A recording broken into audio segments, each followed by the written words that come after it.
Kasaragod Karadukka agriculturist welfare cooperative society തട്ടിപ്പിൽ കൂടുതൽ പേർക്ക് പങ്കെന്ന് സൂചന. വേറെയും ധനകാര്യ സ്ഥാപനങ്ങളിൽ സമാന തട്ടിപ്പ് നടന്നതായി അന്വേഷണ സംഘം സംശയിക്കുന്നുണ്ട്. കേസിൽ മൊഴി നൽകിയ ആളുമായി ജില്ലയിലെ പ്രമുഖ CPIM നേതാവ് കൂടിക്കാഴ്ച നടത്തിയതും ദുരൂഹമാണ്.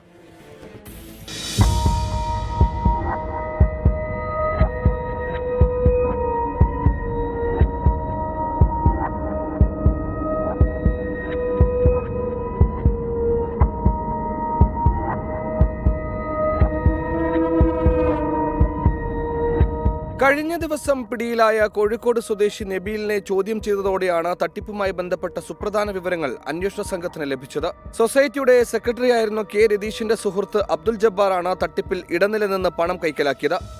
പണം മറിച്ചു നൽകുന്നതിനായി നബീലിനെ ഉപയോഗപ്പെടുത്തിയെന്നുമാണ് വിവരം. രതീഷിനെയും അബ്ദുൽ ജബ്ബാറിനെയും തമിഴ്നാട് നാമക്കലിൽ നിന്ന് പോലീസ് പിടികൂടിയിരുന്നു. കേസുമായി ബന്ധപ്പെട്ട് പോലീസ് മൊഴിയെടുക്കാൻ വിളിപ്പിച്ചയാളുമായി പ്രമുഖ CPIM നേതാവ് കൂടിക്കാഴ്ച നടത്തിയതും അന്വേഷണ പരിധിയിലാണ്. ജില്ലാ പോലീസ് ആസ്ഥാനത്ത് നിന്ന് മടങ്ങിയ ബേക്കൽ സ്വദേശിയായ ഇയാൾ നഗരത്തിലെ പ്രമുഖ ഹോട്ടലിലെത്തിയെന്നും അവിടെ വെച്ചാണ് കൂടിക്കാഴ്ച നടന്നതെന്നുമാണ് വിവരം.